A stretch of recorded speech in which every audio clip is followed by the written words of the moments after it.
Ok, voilà, on est parti pour ce webinaire. Donc, quel fruitier pour un mini jardin? Alors, je parle depuis mon expérience à la fois dans la conception paysagère en tant que designer en permaculture, là, depuis 2017, et puis de mon activité de pépiniériste, qui est plus récente, que j'ai démarré à l'automne 2022, maintenant qui est sur ma commune, à Grand-Auvernay, dans le nord-est de la Loire-Atlantique, avec donc pour objectif, pour vision globale de la production en bio. C'est de produire une grande gamme de végétaux vivaces qui vont servir à créer des écosystèmes comestibles, type jardin-forêt. Et le cœur de la gamme, ce sont les fruitiers. Voilà, avec voilà, une grande diversité de variétés. Je tenais à partager autour de ce petit sujet-là aujourd'hui, parce que c'est vrai que je rencontre beaucoup de personnes, beaucoup de porteurs de projets qui sont dans ce genre de situation où ils n'ont pas beaucoup d'espace, l'espace est contraint, éventuellement il n'y a pas de sol, comme des situations où ils sont sur une terrasse ou sur un balcon. Donc, comment faire et en plus particulièrement, quelles sont les variétés les plus adaptées? Voilà, je vais partager là-dessus aujourd'hui, dans des pistes. Alors bien sûr, les solutions, les choix variétaux sont toujours adaptés à un contexte, hein, il n'y a pas de solution universelle. C'est ce qu'on répète tout le temps en permaculture, c'est-à-dire il y a le ça dépend. Le ça dépend, et quand sur ce sujet des petits espaces, voilà, moi ce qui me semble important quand on parle de contexte, bah, de quel espace on parle, parce qu'on parle d'un mètre carré, 10 mètres carrés, bon. C'est aussi est-ce qu'on a éventuellement des supports verticaux, jouer sur la 3D, la dimension verticale, c'est vraiment intéressant.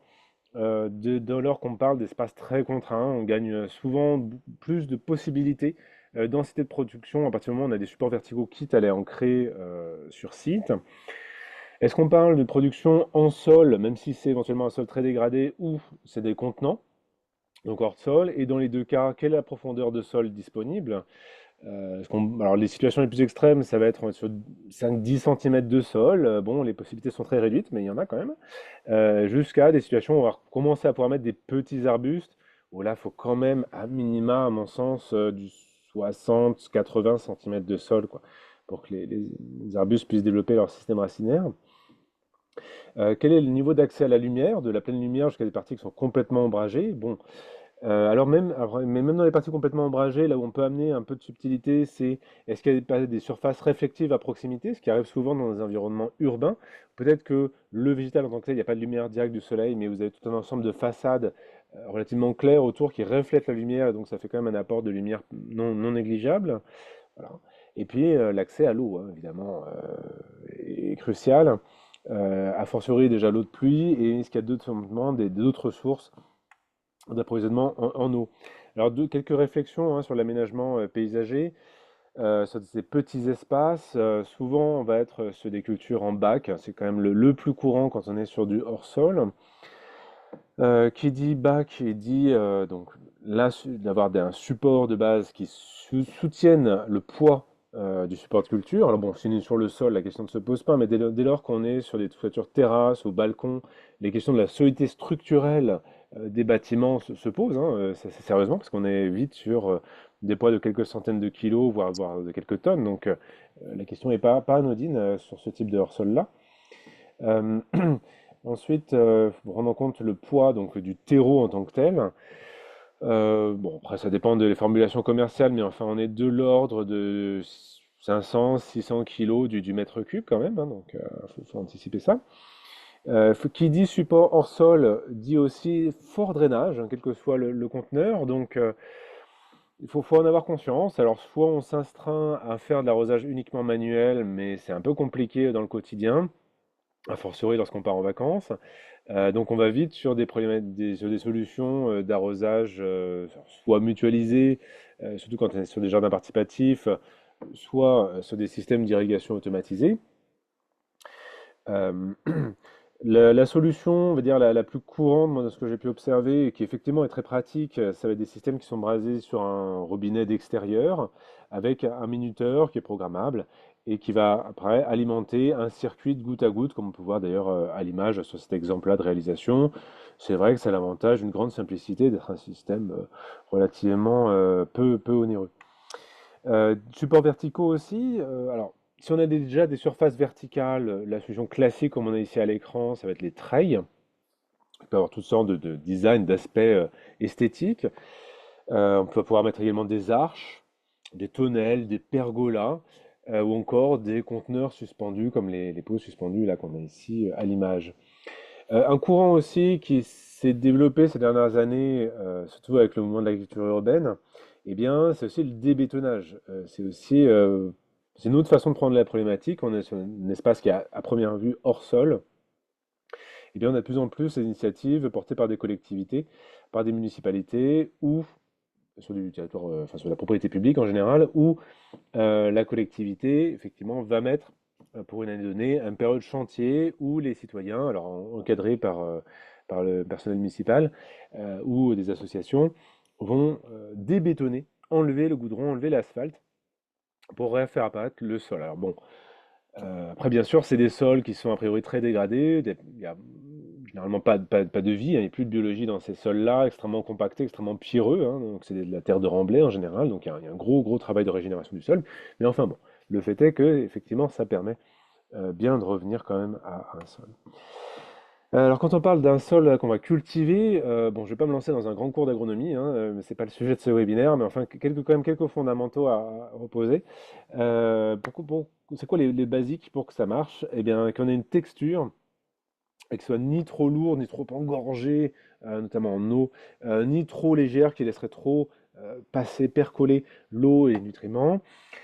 Il y a un équilibre déjà en termes de texture à trouver, également qui a une bonne capacité de rétention des minéraux utilisables pour les plantes, donc azote, phosphore, potassium, etc., et de l'eau, qu'on ait une richesse en minéraux dans le substrat, que ça soit ça vienne du substrat de base ou que ça soit apporté par des amendements organiques, qu'on ait de la porosité également, hein, bien sûr, ça c'est une des grandes problématiques, soit souvent dans les sols urbains, des sols de remblai, c'est extrêmement compact.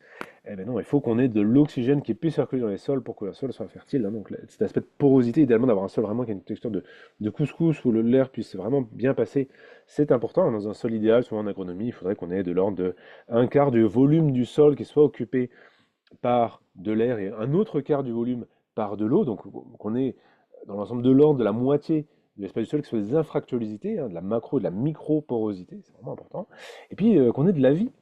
Donc là, ça fait le lien avec toute l'approche agronomique dite sol vivant, c'est-à-dire que on va chercher à maximiser la présence, logiquement, des approches agroécologiques, la présence de l'immense biodiversité du sol, vers de terre, bactéries, champignons, algues, protozoaires, j'en passe, qui vont véritablement contribuer au bon fonctionnement des cultures, à leur état sanitaire, et puis au-delà de ça, qu'il y a un intérêt en tant que tel aussi à régénérer cette biodiversité du sol. Voilà, ça, c'est quelques grandes entrées, je pense qu'il faut avoir en tête.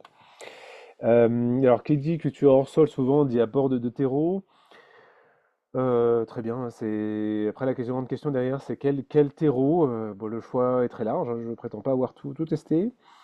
En tout cas, moi je peux que recommander ce type de terreau-là, des terreaux à la fois semi-bouturage, c'est des terreaux très polyvalents.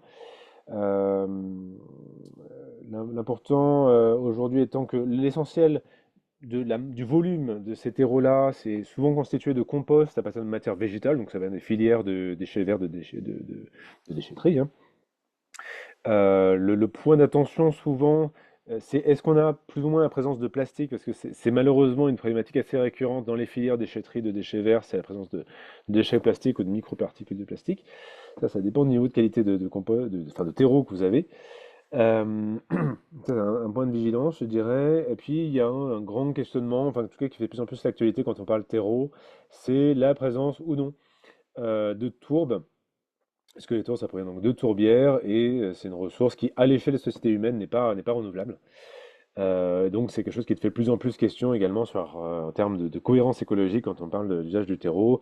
C'est qu'il y a plus ou moins grand pourcentage de tourbes et voire s'en passer, ce qui est encore assez rare, hein. Il y a encore très très peu de fournisseurs qui proposent des terreaux sans tourbe.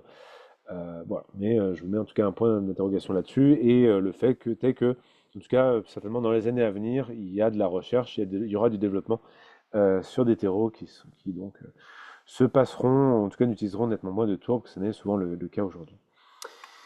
Euh, un amendement du sol aussi qui est nettement moins connu, qui mériterait pourtant de l'être, c'est le biochar, qui est un type particulier de charbon de bois, qui est fait sous pyrolyse, donc avec relativement faible taux de température, avec très peu d'oxygène.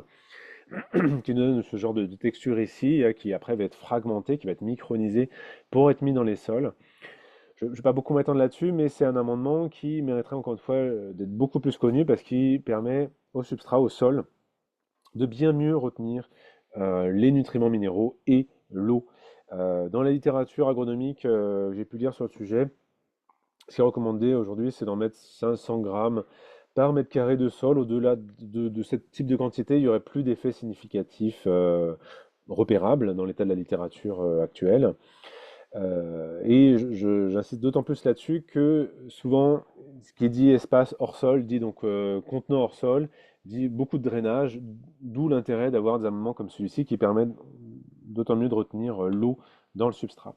Un autre amendement, un autre aspect à la fois de traitement, qui est à la fois fertilitaire mais surtout aussi sanitaire, qui est aussi encore méconnu, c'est la litière forestière fermentée, la lithofère, qui en France est surtout promu par l'association Terre et Humanisme. Donc, alors, je peux vous inviter à voir leur documentation gratuitement accessible sur leur site internet, hein, l'association donc Terre et Humanisme, qui consiste, pour faire simple, à prendre de la litière forestière et bocagère, une litière, un sol très riche en biodiversité microbienne, et à développer cette microbiodiversité dans des substrats, on va avoir des sucres lents, des sucres rapides et de l'eau, donc après à diluer ça dans de l'eau pour en asperger les cultures.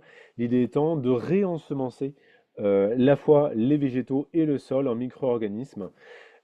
Et c'est à fortiori d'autant plus important si on démarre sur des substrats qui n'ont pas ou très peu de vie, très peu de micro-biodiversité. Voilà. C'est une piste, je pense, importante à connaître. Et j'ai évoqué rapidement la question de l'irrigation.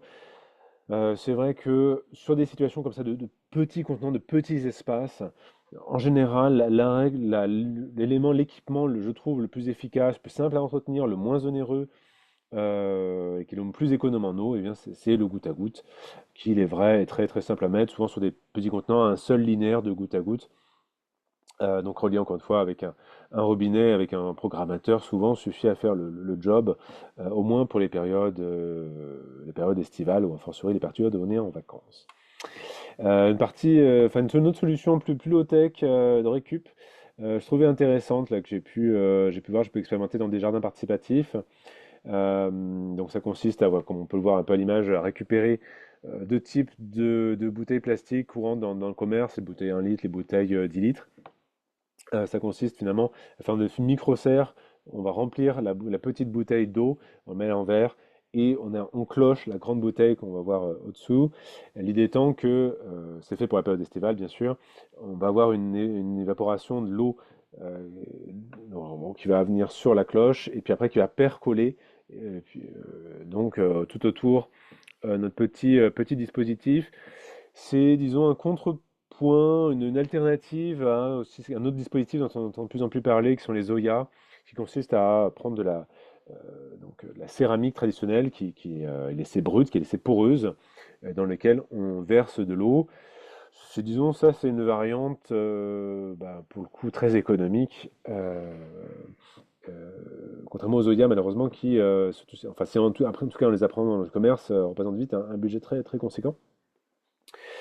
Voilà, ça peut être une solution en tout cas intéressante pour contrecarrer les surchauffes, les canicules estivales. Et enfin, notre élément de culture dont je vais parler, évidemment un grand incontournable du jardin écologique, hein, c'est le mulchage, le paillage, qui joue de multiples rôles, entre autres limiter l'évapotranspiration des plantes.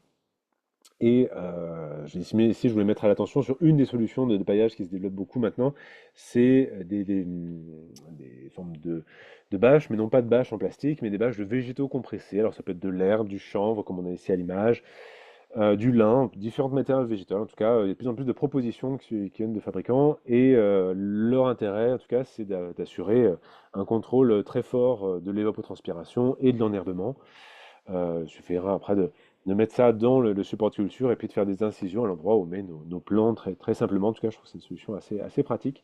Maintenant, on en trouve de tous les formats. Allez, à se terminer pour ces petites préconisations un peu d'ensemble sur les méthodes de culture. Attaquons donc le cœur du sujet, qui sont des variétés adaptées à des petits espaces. D'abord, j'ai dit, penser la verticalité, penser la 3D. C'est pour ça que je vais commencer avec les grimpantes. Alors qu'une grimpante fruitière qui pousse classiquement sur nos climats en France métropolitaine en plein air. Alors, on commence par quelque chose d'un peu original, l'akébie, euh, qu'on va trouver surtout sur l'espèce Akebia kinata en France, akébie à 5 feuilles.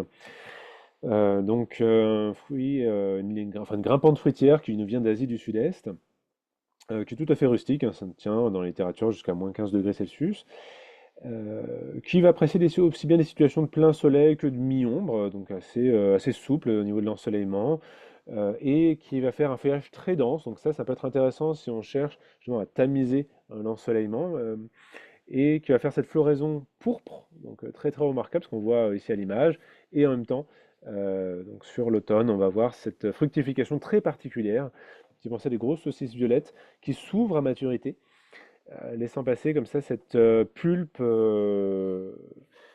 qui est comestible, hein, d'ailleurs, tout comme la peau. Alors là, c'est un classique dans les cuisines asiatiques d'Asie du Sud-Est. Alors la peau est quand même relativement amère, donc ça c'est une question de goût, en tout cas sachez-le.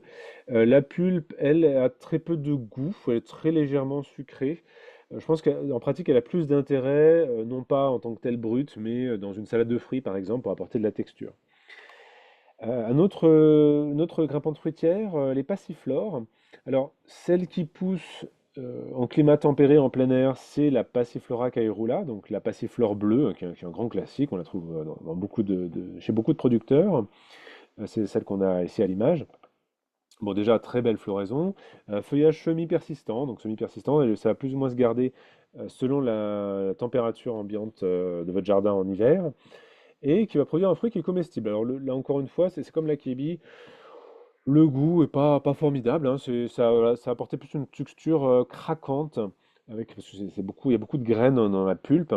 Encore une fois, ça se prête plus à la transformation utilisée dans une salade de fruits si on veut la manger en cru. Alors, on revient sur une fruitière bien connue ici, avec le kiwi. C'est très rustique au froid, ça tient du moins 25 degrés Celsius. Après, qui dit kiwi dit support costaud, hein, puisque ça a tendance à prendre rapidement, à se croître vigoureusement, c'est suffisamment de fertilité dans le sol. Elle se développe rapidement, elle gagnait beaucoup en masse, en poids. Donc, petit point d'attention quand même sur cette grimpante-là, c'est sur la solidité des structures. C'est relativement productif, hein, on peut avoir 10 à 20 kilos pour donner des standards en bio de production par pied, une fois le pied bien établi, au bout de 4-5 ans. Très sensible par contre aux gelées printanières, ça c'est quand même un grand talon d'Achille de cette espèce. La plupart des variétés sont de type dioïque, donc on va avoir des pieds mâles et des pieds femelles. Alors celles qui sont les plus fréquentes en France sur le pied mâle, c'est le Tomori, qui est donc une variété d'origine japonaise. Et la variété femelle de loin la plus produite aujourd'hui, c'est la Highward, qui il est vrai est très productive, hein, c'est celle souvent qu'on va trouver dans les vergers de production. Après, on peut trouver encore d'autres variétés qui vont nous apporter d'autres saveurs, d'autres coloris. Et puis, on va trouver quelques variétés également auto-fertiles. Après, personnellement, je suis assez réservé sur les variétés auto-fertiles du commerce, parce que des retours de confrères de la pépinière Septan, hein, située à Albi, qui ont beaucoup d'années, moult années d'expérience derrière eux, qui faisaient part en conférence auquel j'ai assisté que aujourd'hui, la réalité du marché des kiwis auto-fertiles en France, c'est de la reproduction in vitro, la production en masse, dans des situations de laboratoire. Et la réalité de cette reproduction des variétés auto-fertiles faisait que, dans 90% des cas, selon leur expérience, les plants qui étaient produits dits auto-fertiles étaient de facto des plants mâles, en fait, quand une fois qu'ils étaient développés. Et non pas des plants monoïques, non pas des plants auto-fertiles. Donc bon, voilà, c'est pour ça que moi j'ai une réserve certaine sur l'usage aujourd'hui de ce type de production-là. Euh, à titre personnel, je trouve je préfère faire des variétés mâles et femelles sur cette espèce-là. Alors un cousin du kiwi, c'est donc le kiwai, Actinidia arguta. moins connu, avec une peau qui se mange, ce qui est quand même plus pratique que le kiwi, qui est un peu plus résistant au froid, qui est un peu moins sensible aux gelées printanières. Donc c'est d'autant plus intéressant si vous êtes au nord de la Loire, hein, de partir sur cette espèce-là plutôt que le kiwi. Là aussi, une croissance très vigoureuse, donc attention à la solidité des supports de culture. Encore une fois, l'espèce est naturellement, spontanément dioïque, donc avec entre des variétés mâles et des variétés femelles. Mais là aussi, il y a eu de la sélection pour faire des variétés auto-fertiles qui sont donc monoïques, auto-clean, donc avec des fleurs femelles et des fleurs mâles sur le même pied. Et là, pour le coup, les retours d'expérience que j'ai de confrères, c'est qu'effectivement, les variétés auto-fertiles fonctionnent bien en tant que variété auto-fertile. La variété auto-fertile aujourd'hui la plus courante chez les producteurs en France, c'est la variété Issai, qui nous vient du Japon. Effectivement, bon, c'est partie des variétés que je cultive aussi, parce que bon, il y a des bons retours d'expérience des producteurs là-dessus. Autre grimpante, les mûres. Voilà. Alors, bon, ce qui va être beaucoup demandé, et c'est logique, hein, dans des petits espaces, mais que ce soit des variétés, des cultivars sans épines, hein, on le comprend bien, pour des raisons de praticité assez évidentes, c'est fortement demandé. Donc c'est vrai qu'il y a quelques sélections variétales qu'on va pouvoir trouver chez des producteurs qui n'ont pas d'épines et qui ont des bonnes qualités fruitières. Personnellement, celle que je préfère, que je commence à entrer en production, c'est la Thornless Evergreen, donc la sans épines, toujours verte, littéralement. Euh, voilà.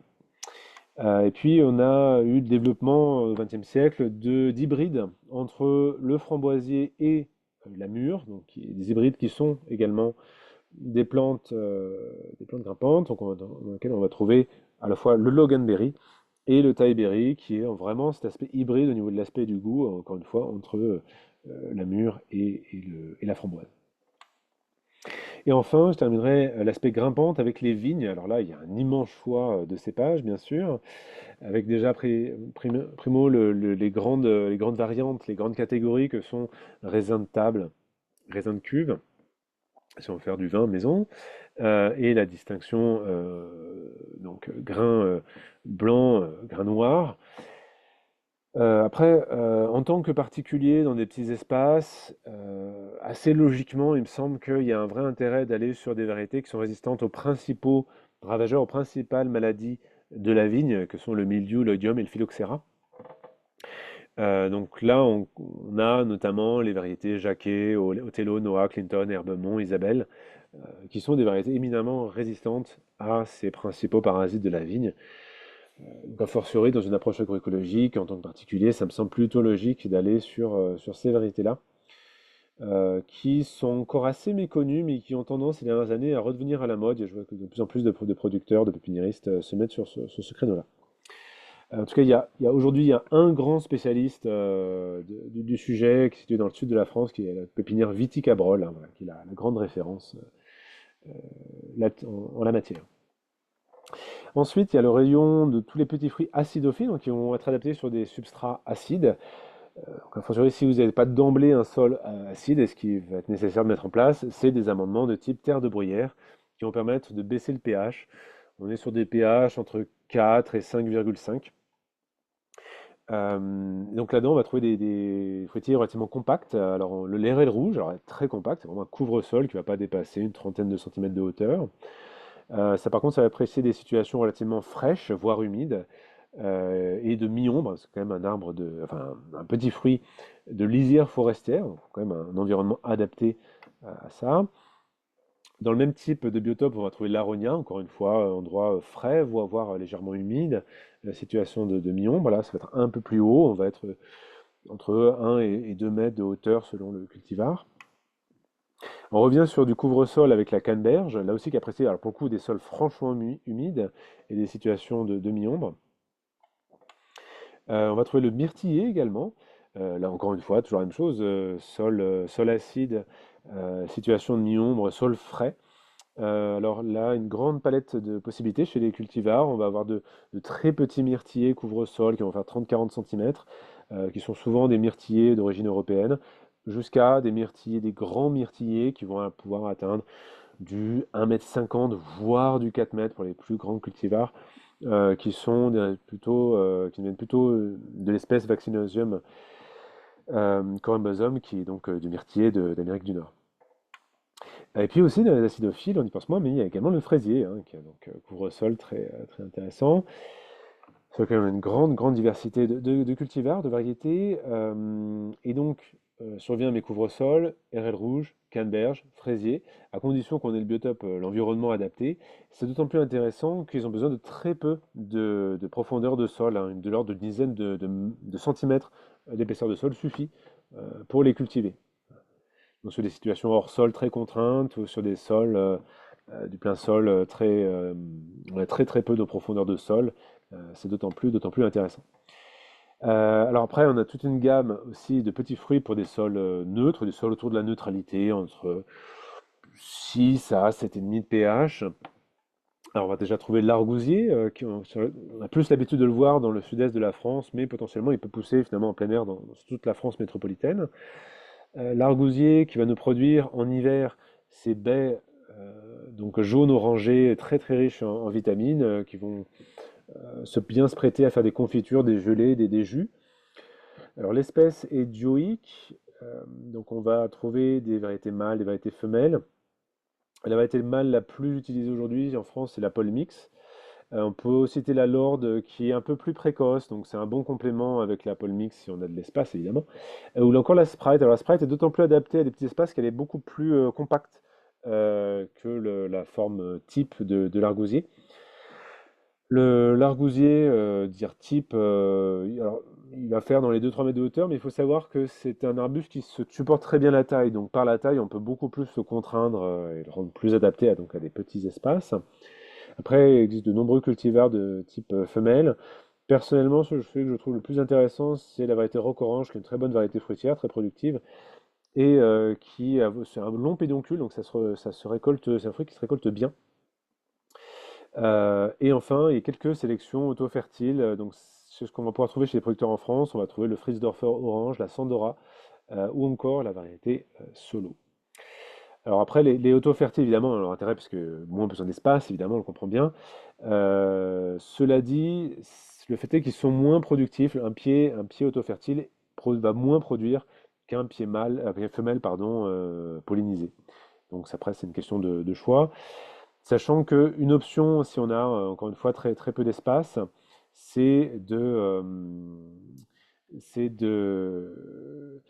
comment dire, greffer sur un pied femelle, de greffer mettre un ou deux greffons de variétés mâles. Donc c'est ce qui permet sur un même sujet d'avoir des branches mâles et des branches femelles pour que tout ça se pollinise.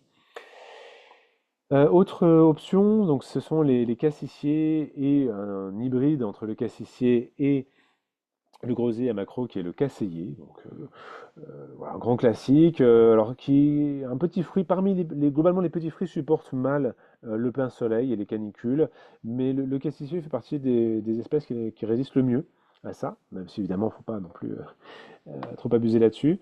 L'espèce la plus résistante parmi toutes celles que je vais vous présenter reste quand même l'argousier qu'on vient de voir précédemment. En tout cas, le cassis, c'est un grand classique qui va aussi bien pouvoir se consommer cru, cuit. Également un grand classique, les variétés de framboisier, avec ces catégorisations importantes quand même à avoir en tête entre framboisier remontant et non remontant. Donc remontant, on va avoir deux périodes de fructification, une autour de juin-juillet selon les variétés, puis une seconde en début d'automne autour du mois de septembre. Alors que les variétés non remontantes, on a une seule grande production à la fin de l'été ou début d'automne selon les variétés. Voilà, c'est des choix, ça se conduit pas tout à fait de la même façon en termes de taille.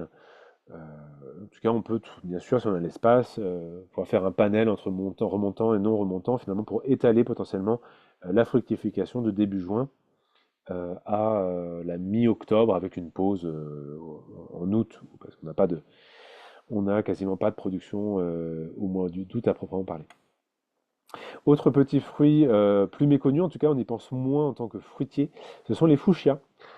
Bien sûr, elles sont d'abord sélectionnées pour leur qualité ornementale, parce qu'il y a une très belle floraison, mais également leurs fruits sont comestibles, ce qui se sait moins. Alors c'est très léger en termes de production, mais c'est intéressant, ça fait des petits bonbons très acidulés finalement en bouche. Autre petit fruit là, qui est devenu à la mode depuis les années 2010, c'est le goji, qui nous vient de Chine. Une espèce très résistante à la sécheresse, la canicule, hein, ça peut être intéressant sur des situations très ensoleillées, sur des sols drainants. Ça a formé finalement des pieds qui peuvent aller relativement haut, d'autant plus si vous mettez des tuteurs, ce qui est assez bienvenu de les tutorer, puisque sinon ils ont tendance à faire des grandes arcs et puis à s'étaler autour. On peut vraiment bien contenir leur développement en les tutorant. Ça peut remonter sur 2 mètres, 2 mètres 50. Et donc, faut dire ces cascades de fruits comme on a à l'image à l'automne. Alors, qui n'ont pas un grand intérêt, je trouve, consommé en tant que tel. Je veux dire, le goji n'a pas un grand intérêt gustatif. Il gagne un peu plus de qualité organoleptique dès le moment où on le fait sécher.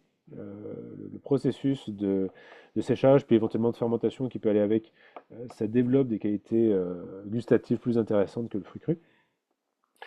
C'est plus, de prime abord, un fruit qu'on cultive et qu'on consomme pour ses aspects médicinaux, parce qu'il notamment il est très riche en vitamines et en oligo-éléments. Mais sinon, il se prête aussi bien à des transformations en gelée, en confiture ou encore en jus. Et autre petit fruit, pour des sols neutres, toujours la physalis, alors qui est assez souple, c'est-à-dire qu'elle peut aussi bien se cultiver en soleil que sur des situations de mi-ombre, avec une très belle fructification, forme comme ça de lanterne chinoise, qui est aussi un autre nom pour l'appeler, cette plante-là. Lanterne dans laquelle on a le fruit à proprement parler, qui est une petite baie jaune-orangée, très acidulée. Donc on va pouvoir consommer en octobre. Alors il faut savoir que la physalis, la partie aérienne du pied, meurt en hiver, mais la plante est bien vivace, hein, et puis elle va repartir depuis son système racinaire au printemps. Alors, sur les petits espaces, on peut aussi partir sur les agrumes. Donc, je parle ici uniquement des agrumes résistants au froid qui vont pouvoir se cultiver en plein air. Sur des situations quand même pleinement ensoleillées, hein, il n'y a quand même pas de mystère. Les agrumes vont véritablement se développer et surtout fructifier uniquement sur des situations de plein soleil et sur des substrats quand même drainants. Il faut vraiment éviter les engorgements en eau du sol sur ces espèces.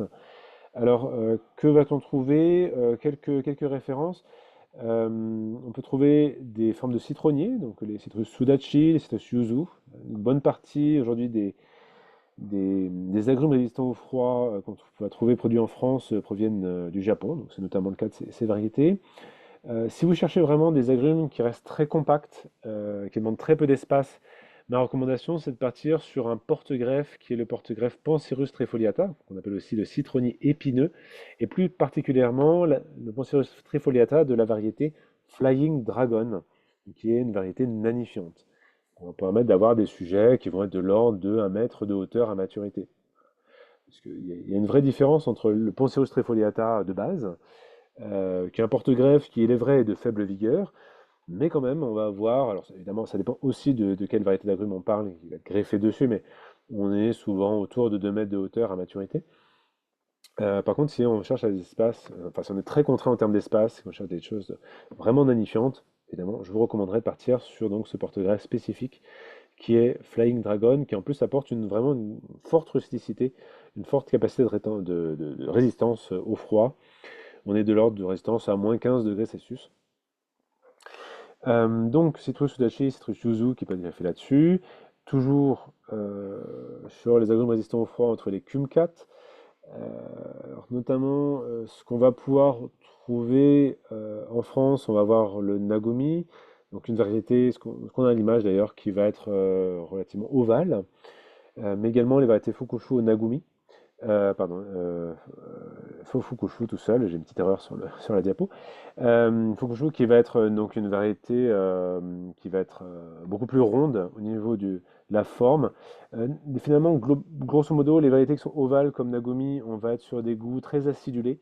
Alors qu'au Fukushu, on a nettement moins d'acidité, on est plus sur le sucre au niveau du goût. Donc, voilà, une petite indication au niveau des saveurs. On peut aussi aller sur les mandariniers. Alors là aussi, sur ce qu'on va trouver chez des producteurs en France, toujours potentiellement greffés sur le Flying Dragon, c'est les variétés Changsha, Karaji Owari, Miyagawa ou Shekwasha, qui vont permettre d'aller sur des rusticités entre -12 à -15 degrés Celsius, donc permettre d'avoir des choses relativement rustiques. Alors, on va trouver ensuite des arbustes fruitiers. Je commence par l'arbre au faisan, un arbre de lisière forestière hein, initialement. Donc, ça va particulièrement adapter à des situations de mi-ombre, qui va faire, c'est un petit arbuste qui va faire 1,50 m tout au plus, très compact, très touffu, caduc, avec ses grappes, enfin c'est déjà cette floraison comme ça on voit pendante, puis là-dessus ça va former des grappes pendantes également. De petites baies avec un goût très particulier de caramel brûlé. Donc ça se consomme en petite quantité crue, puis ça se prête surtout bien à être utilisé dans de la pâtisserie, voilà, parce que ça va vraiment embaumer les plats avec cette odeur particulière. On y pense moins également, mais le cognacier du Japon. Alors souvent le cognacier du Japon il est employé pour son aspect ornemental, avec ses très belles floraisons roses, rouges, en fonction des cultivars sur le tout début de printemps. Mais il faut également savoir que les coins du Japon sont comestibles. Alors, pas crus, mais cuits, comme le coin classique, le cognacier d'Allemagne. Ils vont pouvoir se consommer en gelée, en confiture. Et puis, alors, sur les petits fruits, enfin, sur les petits arbustes, on va trouver le gumi du Japon, qui va nous fournir ces cascades de petites baies très acidulées, sur les retours de octobre, novembre. Donc ça reste quelque chose d'assez compact, autour de 2 mètres de hauteur tout au plus, tout comme le chalève d'automne. On est sur des espèces vraiment très très proches en termes de fructification et de développement. Autre fruitier plus original qui est le goyavier du Brésil, qui a une très bonne résistance au froid, ça fait moins 15 degrés Celsius, souvent utilisé comme haie brise-vent et brise-vue, puisque le feuillage est persistant. Il est particulièrement bien adapté à des territoires de littoral. Et il va permettre de produire, une fois, enfin le pied bien adapté, a fortiori si on est sur des cultivars sélectionnés pour ces productions fruitières, et bien, il va permettre de développer ces fruits, ces goyaves, avec des fruits entre la goyave du commerce, l'ananas, le litchi, un goût très exotique, très inhabituel pour la France métropolitaine. Le grenadier aussi peut se prêter à des petits espaces. Ce que je recommanderais, c'est de partir sur une variété de naine, qui est la variété de nana, qui est obtenue souvent soit par semis, soit par bouturage, qui va rester très compact, qui ne va pas dépasser 1 mètre de hauteur et de l'ordre d'un mètre de diamètre tout au plus, qui supporte bien la taille et qui va fournir aussi de petites grenades, là comme on a à l'image. Donc évidemment, c'est des fruits plus compacts, plus petits que le grenadier classique du commerce, mais c'est quand même bien une espèce fruitière. Autre espèce qui nous vient cette fois-ci d'Asie de l'Est, le ragouminé, qu'on appelle aussi le cerisier de Nankin. Un tout petit arbuste qui ne va pas dépasser 1,50 m de hauteur, avec un feuillage caduc, et qui va produire des fruits qui rappellent beaucoup la cerise. Alors, on peut aussi partir sur des arbres fruitiers finalement beaucoup plus classiques, si on est sur des porte-greffes de faible vigueur, voire nanifiants. Alors là, j'ai mis des références pour vous aider, des références de porte-greffes relativement classiques, relativement communs en France. Donc le cerisier sur Gisela 5, donc c'est un porte-greffe de très faible vigueur, ça permet d'avoir des cerisiers qu'on peut conduire en bastige sur du 2 mètres de hauteur. Les cognaciers, les néfliers d'Allemagne, aussi néfliers communs, au néflier du Japon, peuvent se greffer sur du cognacier d'Angers, qui va permettre d'apporter une petite vigueur, de conduire des sujets en bastige sur du 2 mètres de hauteur. Les pêchers et pruniers peuvent se greffer sur une variété qu'on appelle la Krimsk 1. Donc là aussi, on va pouvoir être sur des sujets entre 1,50 m, 2 mètres de hauteur. Parmi les porte-greffes de faible vigueur pour le poirier, celle que je trouve, dans mon expérience, la plus intéressante, parce que globalement assez bien résistante aux maladies que peut connaître le poirier, c'est la variété Sido. Ça permettra aussi de faire des conduites bastiges pour les poiriers, pour les conduire entre 2 mètres, 2,50 m de hauteur. Et enfin, pour les pommiers, alors le choix est plus étoffé sur la faible vigueur. On va trouver les M9, M2, M7, M26 ou encore M102, qui donc toutes permettent de conduire sur de la bastige avec des sujets qui vont être entre 1,50 m à 2,50 m selon la façon dont vous voulez les conduire. Il y a une grande panel de modes de conduite possibles sur ces très faibles vigueurs, que ce soit en gobelet ou sur des ports palissés, comme en palmette par exemple. Quelques références documentaires sur ces sujets-là. Je peux que recommander Petits fruits des livres du jardin bio aux éditions Terre Vivante. Voilà, sur le registre Petits fruits, c'est très complet. Et puis sur l'aspect agrumes, la référence Agrumes résistants au froid de Bijoux et Londex aux éditions Ulmer. également une très bonne référence qui est l'Encyclopédie des fruitiers sauvages ou méconnus d'Helmut Pirk, aux éditions Ulmer également, qui est donc un ouvrage très étoffé, présente des centaines de variétés de fruitiers et qui, comme le nom l'indique, sont pour la plupart très, très insolites, qui mériteraient d'être plus connus. Alors où en trouver? Bon, il y a beaucoup de producteurs, beaucoup de pépiniéristes hein, qui proposent les fruitiers dont je suis en train de parler pour donner quelques références de quelques confrères. Ribanjou, qui est aujourd'hui le plus grand producteur de fruits rouges en bio en France, qui se trouve dans le Maine-et-Loire. On peut citer aussi Tilipouze, spécialisé aussi dans les fruits rouges, mais lui dans le Kerbrèze, hein, donc sur le sud-ouest des Côtes d'Armor. Pépinière Quissac, spécialisée sur les agrumes, notamment les agrumes résistants au froid en région PACA. Ou encore les pépinières Trois Feuilles, qui est un regroupement de producteurs en bio qui se trouve en Auvergne. Et puis, bien sûr, il y a ma propre pépinière voilà, qui est en train de s'étoffer. L'objectif étant de pouvoir à terme produire tous les fruitiers que j'ai mis ici à l'image. Il y aura déjà une bonne partie là, qui seront disponibles normalement, si tout se passe bien, à la fin de saison 2024. Voilà, merci pour votre attention. Je développe tout ce que je fais comme activité, production pépinière, conseil, accompagnement des porteurs de projets, conception paysagère, livres, etc., etc. Sur le site atelierfertile.com. Vous pouvez trouver sur plusieurs réseaux sociaux, Facebook, LinkedIn, YouTube et Insta aussi. Voilà, j'ai terminé toute la partie partage. Hop, remets le webcam. Et donc, on a un petit temps là. Bah, si vous avez peut-être des questions, des besoin de conseils là, qui sont peut-être plus spécifiques à vos projets, on peut en parler maintenant. Voilà, j'ai décidément un petit problème au niveau de la webcam. Attendez, je vais rebasculer sur une autre webcam parce que voilà, l'autre a l'air de bugger. Voilà, voilà. Bah écoutez, je vous écoute, hein. Est-ce que vous auriez des questionnements sur ce qu'on a pu voir, peut-être d'autres fruitiers dont j'aurais pas pensé à mentionner? Moi, j'avais une question sur à quel point des fruitiers comme ceux-là en hors-sol, Ouais. tu parlais qu'il y avait besoin de plus d'eau, mais du coup, ça veut dire que même, enfin, après plusieurs années, ça nécessite de l'eau, on va dire, sur des gros étés. Enfin, on va dire le fait que ce soit en petite vigueur impose, impose ça, ou Oui. c'est plutôt en début enfin, sur les quelques premières années que ce besoin-là Non, non, se ça fait sera bien ressentir. sur toute la vie du sujet, parce que c'est à la fois lié au fait qu'on soit hors sol, ce qui fondamentalement est plus drainant que sur du plein sol. Pour ça, c'est- Et l'autre raison, c'est qu'on est sur des systèmes racinaires qui restent petits. Donc qui ont partant de là, globalement une faible capacité de capter l'eau dans leur substrat, dans leur sol. Donc non, il y aura bien un suivi de l'arrosage nécessaire sur toute la vie du végétal.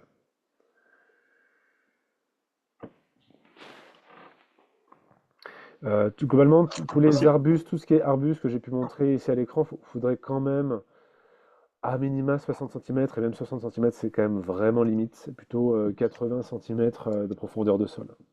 Après, pour ce qui est Hmm. des petits fruits ou fruits rouges, la plupart, il faut quand même de l'ordre de 40 centimètres de sol, sauf ceux qui sont au couvre-sol, je pense aux fraisiers, les ailes rouges, la canneberge, où là on peut effectivement aller sur 10 centimètres de sol. Voilà. Les agrumes que j'ai présentés, là, on revient aussi sur minima 60 centimètres de sol, mais vraiment je recommande au moins mettre 80 centimètres en pratique, parce que sinon ça fait quand même vraiment des sujets fragiles. C'est un peu risqué quoi, de partir sur aussi peu de sol pour ces espèces. Hmm. Et pour des pergolas, enfin pour avoir on va dire de l'ombre l'été et on va dire une certaine clarté en hiver, est-ce qu'il y a des, enfin des fruitiers ou des non-fruitiers? Peut-être que, enfin je me posais la question aussi de l'aspect fruitier, si on est proche de l'habitat, peut-être que Mhm. le fait de ramener des frelons, des choses comme ça peut avoir des désagréments aussi en termes de. Ouais, mais en fait, n'importe quelle grimpante va ramener des pollinisateurs. Même quelque chose qui n'est pas fruitier. Par exemple, la Hmm. glycine, un Ok. grand classique, c'est plein de pollinisateurs. Donc clairement, si l'objectif c'est pas avoir de bébêtes, faut pas mettre de Ok. végétal. Voilà, c'est simple, hein, et voilà. Euh, Ouais. Toutes les plantes grimpantes sont mellifères, plus ou moins, mais elles sont toutes mellifères. Donc si fondamentalement ce qu'on veut, c'est pas d'insectes, faut pas mettre de grimpantes. Après, je dirais que ça dépend du niveau de la solidité de structure qu'on veut mettre en place et puis du niveau de luminosité qu'on recherche. Mmh. Si on recherche quelque chose de très opacifiant pour la période estivale, pour être vraiment à l'abri, les kiwis, kiwai et akebi font vraiment bien le job. Si on cherche quelque chose de plus modéré, plus tamisé, qui va, qui est plus léger quoi, comme protection contre le soleil, la passiflore bleue est bien adaptée. OK. La vigne aussi est bien adaptée, puisque c'est souvent pour amener, c'est un classique dans la viticulture qu'on peut transposer en tant que particulier, c'est le fait de limiter le feuillage sur la vigne. Euh, ça, ça permet enfin, d'exposer. Alors bon, ça dépend de vos conditions climatiques, hein, si vraiment on est en région PACA, je ne conseille pas de faire ça, mais si on est plus dans le nord de la France, c'est quelque chose qui se fait notamment d'enlever les feuilles qui euh, protègent les grappes de raisin du soleil pour augmenter les concentrations en sucre dans les baies. Donc ça dépend de vos conditions climatiques, mais c'est quelque chose qui se fait. Et globalement, la vigne supporte assez bien le fait d'enlever de la feuille, donc on peut jouer sur cet aspect-là pour avoir quelque chose de plus tamisé avec de la vigne. Mmh.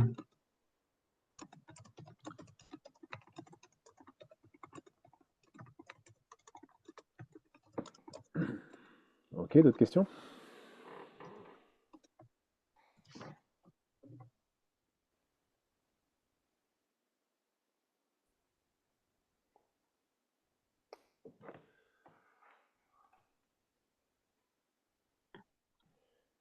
Hop. Non, d'autres Je me questions? relance. Heu, Mhm. ouais, je me pose la question quand tu parlais de débétonner, est-ce qu'il y a des manières de faire, pour retrouver du sol ou enfin, est-ce qu'il y a des gens ou des ressources par rapport à ça? Sur Alors, des sols vraiment dégradés? ouais, j'ai pas connaissance de ressources documentaires sur le sujet. Euh, Après, l'opération en tant que telle, souvent c'est soit du tractopelle ou marteau-piqueur dans un premier temps. Mmh. Puis ensuite, on joue sur de la baramine, souvent pour enlever les plaques d'asphalte, de goudron du sol. Après, ben, qu'on est sur des sols très pauvres, qui n'ont pas de vie et qui sont extrêmement compacts. Donc, à partir de là, ça va poser des questions évidentes d'amendement du sol et de décompaction du sol, hein, et ça va être bon, un sujet adapté au cas par cas, hein, je veux dire.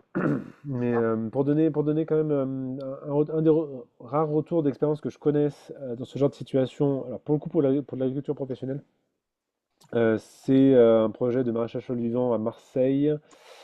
Alors, le nom m'échappe, là, comme ça de mémoire, j'arrive plus à m'en souvenir, mais c'est dans le réseau maraîchage sol vivant, qui est un site qui est bien documenté à Marseille. On va trouver facilement des reportages sur YouTube, sur leur site de production. Ils ont démarré sur un endroit de sol, alors qu'ils n'ont pas bétonné, mais quand même d'un sol de remblai médiocre, extrêmement compact au démarrage, sur lequel ils ont fait des apports massifs de matière organique, notamment de bois réméal fragmenté. C'est un bon exemple, pour le coup, Mmh. à relativement grande échelle, parce que c'est un site de quelques milliers de mètres carrés. OK. Ouais, du coup, sur plusieurs années, ils amendent le sol, Ah bah, ils ont enfin, ils fait rajoutent cette un matière apport organique pour, massif retrouver quelque chose, quoi. au démarrage, mais quand je dis Sans force massif, c'est impressionnant, hein, les quantités, hein. ah oui, OK. Ils ont vraiment recréé un sol OK. sur le sol existant par un apport de plusieurs dizaines de centimètres de matière organique, hein. C'est considérable, hein, comme apport. Euh, Mmh. Sachant que, bon, pour le coup, c'est sur un projet agricole, hein, donc c'était Ouais. d'autant plus important qu'on est sur un projet professionnel. Oui, oui. Après, il y a certainement d'autres possibilités avec des quantités, comme une intensité moindre d'amendement, parce que là, c'est vraiment un exemple extrême en termes d'amendement. Avec des apports donc de matière organique, notamment de BRF, encore une fois, parce que c'est vraiment un très bon amendement du sol, de biochar, hein, je reviens toujours à ma marotte, hein, mais c'est aussi très bien. Mmh. Et puis également avec du travail mécanique et manuel, au moins au démarrage, décompaction, décompaction, décompaction, et ce, pas qu'une seule fois, hein, plusieurs fois, surtout sur les premières années, parce que sinon ça a tendance à reprendre en masse assez rapidement. Après, s'il y a vraiment la problématique de pierrosité est trop forte, il devient nécessaire d'enlever, de dépierrer, quoi, d'enlever à minima les cailloux au moins sur les 20-30 premiers centimètres du sol, parce que sinon c'est trouve autre chose. Mmh. Euh, Moi, Ah, pardon. ouais, ouais, J'aurais alors, une d'autres questions? question. Hmm. Comment est-ce que vous répartissez vos activités entre pépinière et justement conseil dessin et peut-être que du coup il y a toutes les vidéos aussi qui doivent vous prendre du temps, mais juste pour avoir une idée. Ouais, ouais, ouais, bah, ça fait des agendas bien bien remplis. Ouais, d'ailleurs, c'est pour ça que ces derniers temps, j'ai plus vraiment de temps de faire de la vidéo, parce que Ah ouais? je suis déjà full au niveau de mon agenda. Alors, mon objectif personnel, c'est de l'ordre d'un tiers, alors lissé sur l'année, hein, un tiers du temps Ouais. sur la pépinière. Voilà. Ok. C'est mon objectif à terme. J'y suis pas parce que là, il y a beaucoup de travail à faire en plus avec l'installation sur le site. Et puis je dis un tiers, c'est pour donner un ordre de grandeur sur l'année, parce qu'il faut voir que c'est vraiment la saisonnalité est très forte sur le job, Ouais. quoi. C'est très inégal d'une saison à une autre. Là, vraiment, on est sur la période pleine bourre dans l'année. Début de printemps, il y a énormément de choses à faire. Globalement, sur février, mars, avril, voire début mai, c'est vraiment là, il y a le plus gros du job sur le terrain. Et puis après, il y a une grosse période de travail, mais c'est différent. Il y a la déplantation et la vente, ça c'est pour la période hivernale. Normalement, sur la période estivale, il se passe pas grand-chose, hein. Ouais. Sur la période automnale, ça dépend. Ça dépend franchement, ça dépend de nos méthodes de multiplication, ça dépend de nos itinéraires techniques. Ça dépend également si on démarre très tôt la saison de vente ou pas. Ça, c'est des positionnements. Personnellement, je démarre le 1er novembre, ce qui est relativement tôt pour de la vente pour végétatif. Euh, voilà, donc quand je dis un tiers, en ayant encore une fois en tête le fait que c'est très inégal selon la saison. Après, le fait est qu'il y a vraiment une bonne complémentarité entre les activités de conception paysagère et l'activité de pépiniériste, hein. De toute façon, c'est ce qui est logique, hein, je veux dire, c'est le même public. Ouais. Il y a une bonne continuité entre demande de prestations de design conception paysagère et puis derrière le fait de pouvoir proposer des plans aux mêmes clients. Et Euh, vous plantez pas quand même, si? non, alors je ne fais pas de travail de jardinier dans le sens d'implantation des plants, ça je suis pas sur ce Ouais. créneau-là. Ok. Après, il faut dire que l'immense majorité des porteurs de projets que j'ai de toute façon comme clients, ils veulent faire les travaux eux-mêmes. Donc de toute façon, la question ne se Oui, c'est pose vrai, pas hein. pour l'immense majorité des clients que j'ai. Et tant mieux, je ne me positionne pas là-dessus. J'aurais pas le temps de le faire de toute façon, clairement. Qu'est-ce que je voulais dire? Après, bah, donc l'intérêt, bah, ça simplifie eux pour le client, ça simplifie. Ils ont moins de producteurs auxquels faire appel pour s'approvisionner en plan. Ouais. Moi, dès lors commence à être sur de la quantité, sur quelques dizaines de plans au moins, ça me permet de proposer des prix dégressifs, ce qui est aussi intéressant pour les clients. Euh, et puis après, bon, bien sûr, si j'ai pas dans la gamme, j'ai rarement tout dans ma gamme, donc je vais aussi pouvoir Mhm. faire appel à des confrères que je connais, dans la mesure du possible, qui sont sur le territoire. Voilà, Ok, voilà. Et super. puis bon, après, il y a d'autres aspects dans le design, dans mon travail, qui sont plus resserrés dans le temps, parce que c'est comme la réalisation de tableurs ou de livres, mais là c'est différent parce qu'on est je prends des temps où je me focus sur une semaine là-dessus, par exemple. Je fais Mhm. que ça, et puis j'édite un produit, et puis après il est disponible, j'ai plus à m'en occuper. Donc ça, voilà, c'est un autre volet de mon travail, mais c'est encore différent en termes de gestion de temps de travail. Ok. Ça, c'est plus Bah, adapté sur la merci. période estivale ou au cœur de l'hiver. Voilà, voilà. Merci beaucoup. Je suis désolée, je vais devoir partir Ouais, moi. ouais, ouais, pas de souci. Je- Mais merci, c'était super. Merci beaucoup. Avec plaisir. Et puis bon après-midi. Bon après-midi. Au revoir. Ok, est-ce qu'il reste quelques questions?